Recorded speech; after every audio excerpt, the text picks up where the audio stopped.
The kids always scream when they come to my house on Halloween.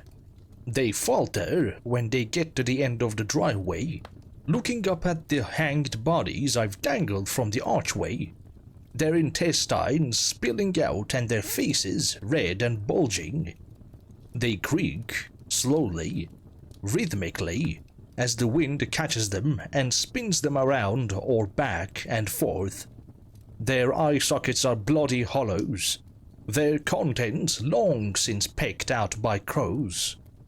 Those same crows greet them as they make their way nervously up the drive, beady eyes glinting in the candlelight, cawing harshly from the big willow trees that line the path. There are other things too, in between those trees, even harder to make out. An anguished face here, a huddled rat with its awful meal there, branches that grow eyeballs, and severed hands like fruit. The many limbs of a car-sized spider are caught, faintly, by the light from the house, and a lot of kids lose their nerve at that one as soon as they make it out, spinning away at a choking woman trapped in its spreading web. And then they see the house itself, and I see all of them stop, if only for a moment. Rows of uneven graves lead up to it, their headphones askew, their pods fresh dug. Long-limbed things lurk in the shadows of mausoleums and crypts, slipping furtively out to paw at the earth, or scuttling away to hiss at the intruders on their territory.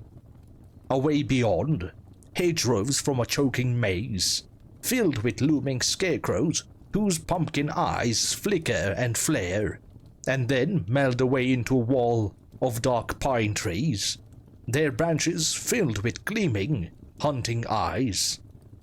A few, a very few, manage to make their way onto the porch, ducking under the spider webs with their head-sized inhabitants, easing around the old man nailed alive to his rocking chair, slipping silently past the hellhound with its glowing crimson eyes to make their way up and ring my doorbell.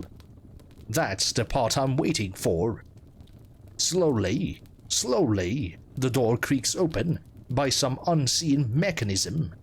There are frantic screams from within the house, somewhere far away, and laughter too, high and mad and wild.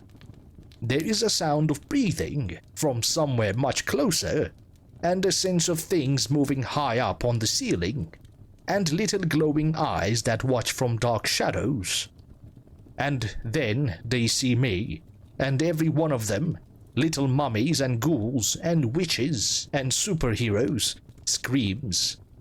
I peel myself away from the wall, a terrible, towering form in a deer skull mask, a cloak trailing on the floor that seems to conceal far too many legs.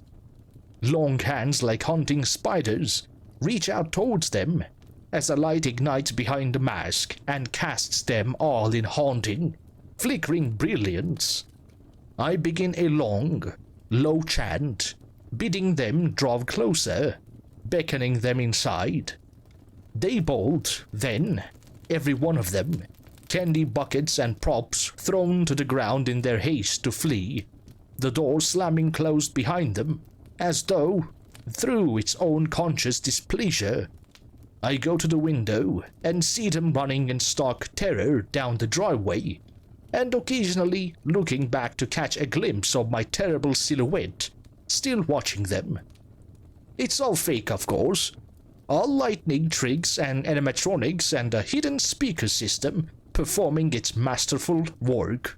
All rubber creatures bathed in eerie glows that make them seem to move, or props made very carefully over the course of the year.